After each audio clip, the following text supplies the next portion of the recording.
All right, everyone, welcome back. We're going to check out some Mayo Fusciuni fragrances today. I'm really excited for this. It's kind of a fun experience for me. These have been hyped in the niche world for quite a few years here. I have the sample set that was sent to me by a friend in a global fragrance group that I'm friends with. I will be sending it back, so this is merely just a little tour for me, and I'm going to really use this experience to find some that I like so I know which ones to pick up. I don't recommend blind buying expensive niche fragrances or even cheapies. You should be careful when you're blind buying stuff. Unless you sort of know some other people with similar tastes, maybe you can try something like that, but it wouldn't hurt to just get a decant. Now, blind buys are inevitable and kind of fun, so I understand gambling. Guys like to do it. I don't know if I would gamble with these. They are very specific. You kind of want to get into these fragrances. There are stories related to these fragrances. There is a brief that is relatively important. Today, I'm going to remove that layer of everything, and I'm just going to keep smelling these as is without really knowing deliberately what is going on, behind the scenes. Why did they make these? The intentionality. I want to see if these smell good to me. And good as in interesting. It doesn't mean they're going to be mass appealing. I don't really personally care if they're mass appealing. I just want to check out these fragrances and see if they are worthy of my, collection, to come into the collection and be something that I will actually wear. It's cool to have artistic fragrances too that aren't, utilitarian or use case or practical. But I do enjoy that as well. So I'm just trying to parse through this entire set here, 3 at a time. We're going to start with Spirito. We're going to move into Nota de Viaggio number 3, Sciavoro di Amori, and then we're going to talk about my most hyped, most anticipated, and probably the most interesting, Varanasi, which I have not tried yet, but I've only heard crazy stuff about. Dead body smell, fecal matter, the whole works, rotten stuff, but it dries down, and the dry down is worth all of the troubles at the beginning. I definitely can't wait to try this one. That is specifically hyped because of my inner circles of people I talk to in niche fragrance in their collection. That one's a very important fragrance to a lot of people I know, specifically my bud Daniel over there in Switzerland. He really liked that one. We talked about it multiple times, in one-on-one conversation. It has come up in our Frag Talks as well. So let's check out some stuff. Let's start it up. Let's talk about Spirito. Now, Spirito, I think I have this little book here, and I will refer to it. But I want to just smell it before we do anything. All right, let's just go ahead.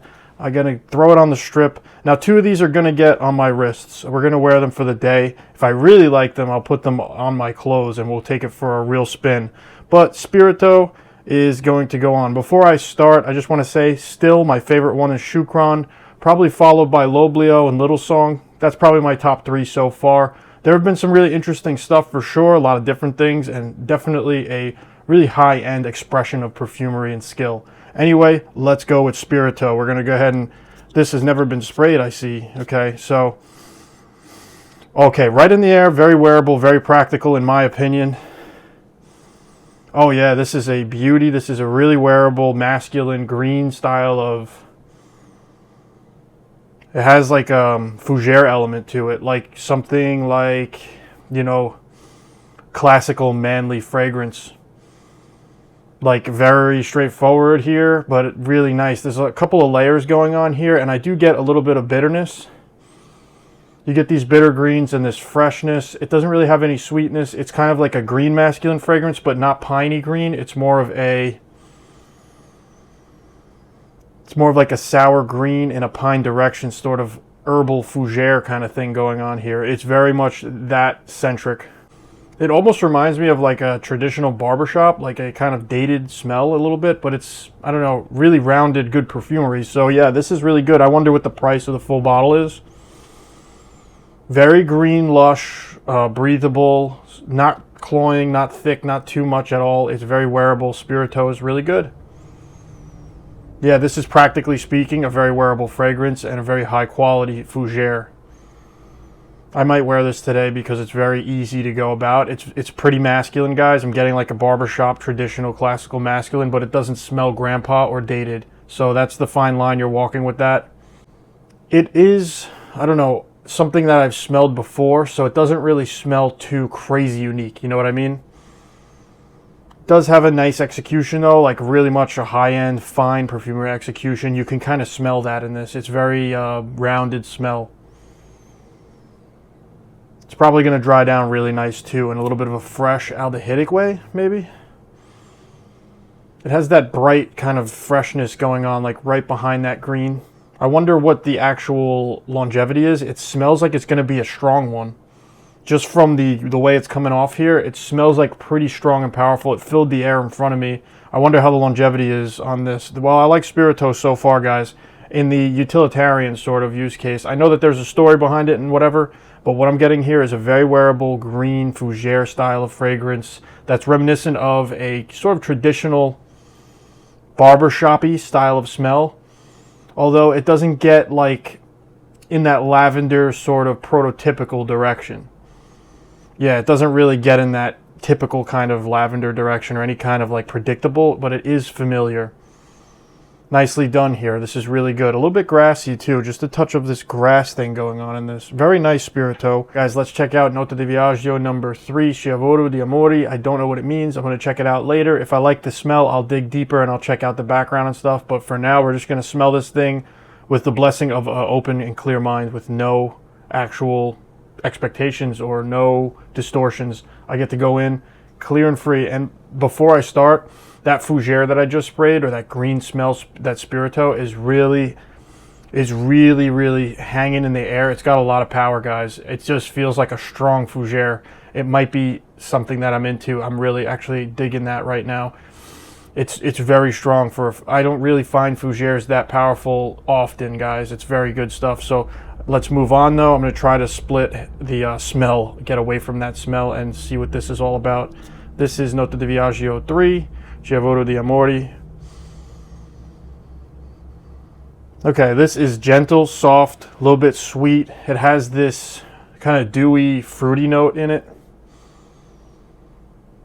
I almost am thinking of like a wet, sort of damp fig leaf or coconut or something. It's reminding me of something that I have, but it's more in a green sort of direction, like a wet leaf.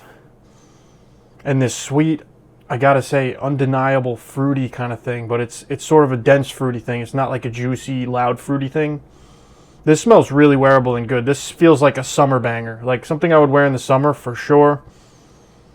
Yeah, I'm gonna put this one on skin on my left arm just to see if the body heat kind of changes it a little bit. You know, it's a little bit more, I feel like, subtle than the last one. The last one just like blasted into the room really strong. Oh yeah, it's got some florals in it too that kind of make it a little more colorful. It feels like a fig-based fragrance. Like I have something like this, and it has like this milky sort of tonality to it with this fruity, dense fig thing. It's a very summery, lush fragrance in my opinion. Super bright too. It has a bright, optimistic air to it. It's kind of like in that direction. So if you guys are looking for like a summer frag, this is like maybe the most prototypical like suntan lotiony direction. That's the way I would go with this, but it really avoids doing that, guys. Sometimes when you get to these sort of fragrances that are in a genre, it's really important for the perfumer to just avoid that trope a little bit, you know, just to get to it, do a better version of it, and don't fall into the same trope as is constantly made. And I think that this is doing a really great job of that. Just subverting right off of that, you know, obnoxious coconut kind of suntan lotiony smell. This isn't doing that, guys. This is really lush, beautiful fragrance. Yeah, this is nice. Very natural smelling. It's even a little bit nutty in a way. Comforting smell. Really nice stuff. A little bit more in the femme direction, but I could wear this no problem. It reminds me of this other fragrance that I really love that goes more into the gourmand aspect of this kind of profile, but it's called Fico from Federico Cantelli. If you do like that, or even Debaser from Diaz and Durga, I feel like this is like a holy trinity of these smells. This one's included with those three, and my favorite of this style of smell. So yeah, this is pretty good stuff. I feel like it's a figgy, coconutty, summery, kind of dewy, naturalistic with a little bit of a nutty, sort of almondy, pasty kind of thing going on. It's nice, guys. It's got a real naturalistic thing, but it feels a little bit weaker, maybe because that fougere was so strong, but it's really not blasting into the room to the same degree. Like it's going to be a more heavy sprayer. Like you really want to put this on, especially in the heat. I feel like heat will just blast this right off of you. Yeah, this is good stuff. This is a really nice summer fragrance, and I'd like to wrap that up and move on. So let's go to the one that I'm really excited for, and this is Varanasi. Varanasi. So I'm actually a little bit and I'm a little bit scared of this. I don't know what's going to happen. I know I've heard horror stories about Varanasi, so this is the moment, right? This has all led to this point in my life where I spray Varanasi in a room by myself, speaking to no one in the room but you guys on the other side of the screen. So let's see if I smell death, corpses, and fecal matter and spices or whatever the heck everybody's talking about with this thing. We're going to 1, 2.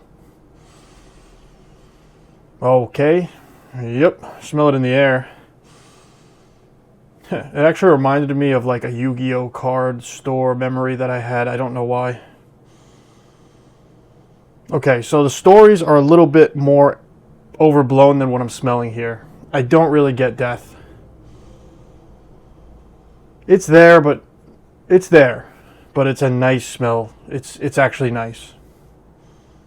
Because it has this really rounded, smooth, creamy thing going on, and I gotta say, I feel like there is a really important patchouli keeping this all together.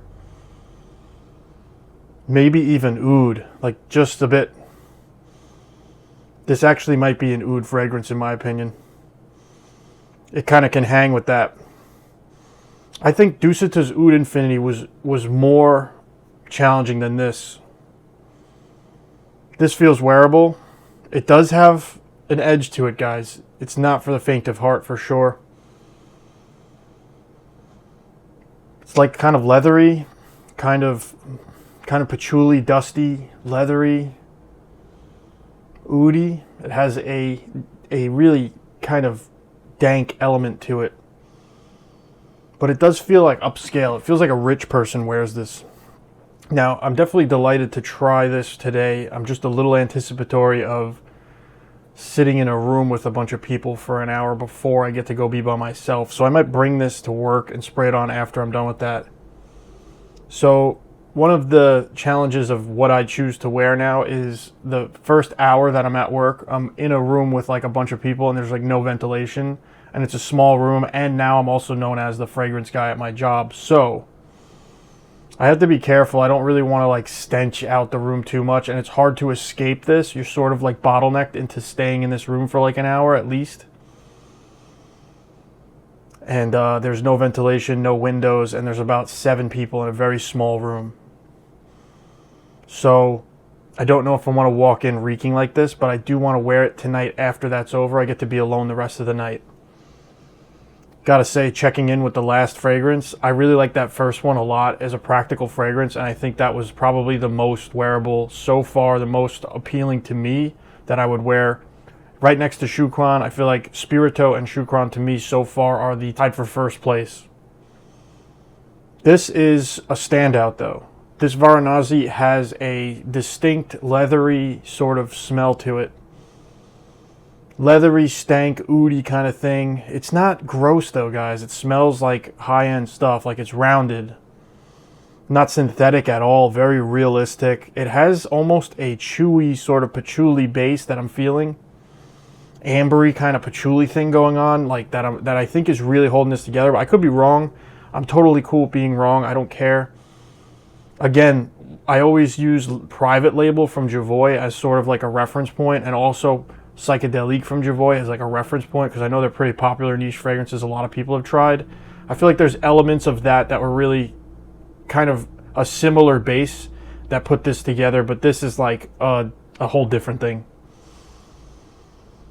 It's soft though. It's not like screechy or like annoying or upsetting really to me, but that's only 2 sprays on this. I'm gonna put this on my wrist. Screw it, guys. We're just gonna go ahead.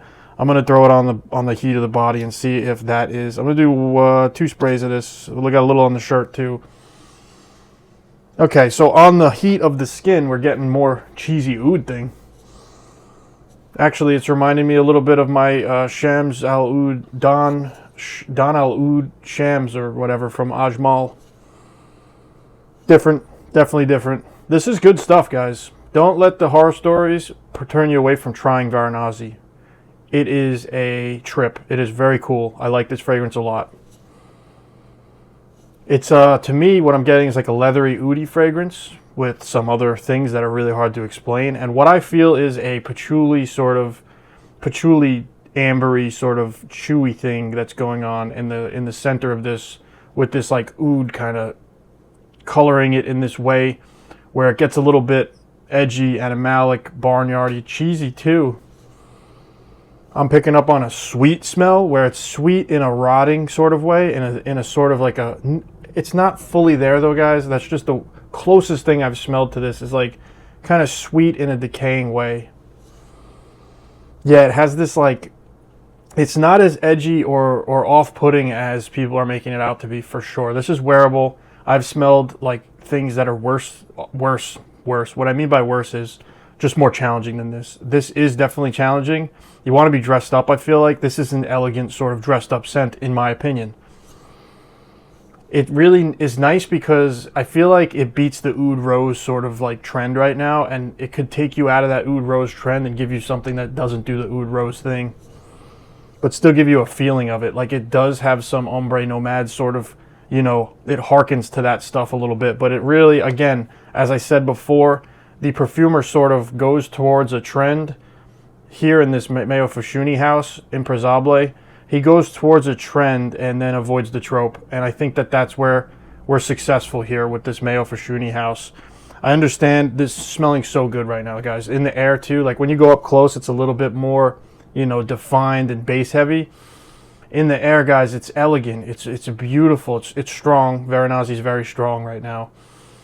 But it reminds me of like how I like an oud rose fragrance to smell, with that sort of rich, upscale, evocative scent. It's just really great stuff here. I really like Varanasi, guys. It's excellent stuff. The most upscale thing I've smelled so far from the set. When it comes to like, you want to wear a suit with this in the cold, like this is like an awesome fragrance right here, guys. Varanasi, it absolutely is drying down already off the heat of my skin into, I feel like that final phase, well, not final phase, but the next stage where we're getting off that, like, you know, punch in the face opening that you get from it. And now it's kind of turning into some kind of a florally, oudy, patchouli thing, avoiding the traditional, the trope of the oud rose sort of fragrance. Guys, it's really, really good. You need to try these. This is awesome. So Varanasi, I would say, it just shot up to top 3 for sure for me. I had recently been trying a ton of oud fragrances, and this one is just with the best of them for sure. I don't know if this is oud. I haven't confirmed that, but I feel it. It just feels like an oud floral fragrance without any of the tropes. It's really good stuff, guys. Really, really good stuff. I commend the perfumer, and I'm super happy to try these. I only have a few videos left of this set, but I'm super happy right now about the outcome so far. Mayo Fusciuni, at least 3 of these I want the bottles of. So far, I would consider getting Spirito, Shukran, and Varanasi. Firm on that. Absolutely firm on that. And what's really cool with this stuff, guys, is there's nothing repetitive so far.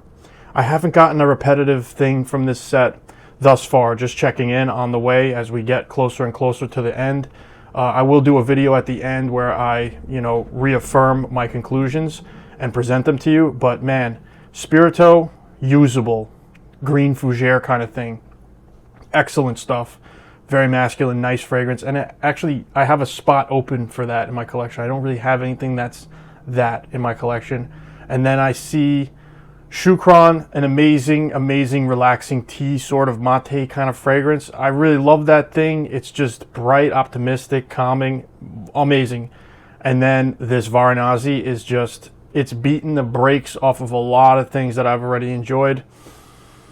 Smelling great in the air, guys. No synthetic stuff, no obnoxious stuff. Every corner's rounded. It's just super harmonious stuff, and I haven't even got to the dry down. So if you enjoyed this video, I'm looking to wrap it up now. Go ahead and hit subscribe. Helps the channel. Hit some likes. Hit me up in the comments. Whatever you can do to help this channel sort of grow. Honestly, though, I'm not really too desperate for everybody's, you know, likes and all that stuff. It's cool. This is really just me trying to tell the truth about my experience with fragrances and document them as I go. Just trying to be down to earth, and that's it. Anyway, guys, I'll be talking to you. This has been great, and let's get into some Mayo Fusciuni in the next video. Peace.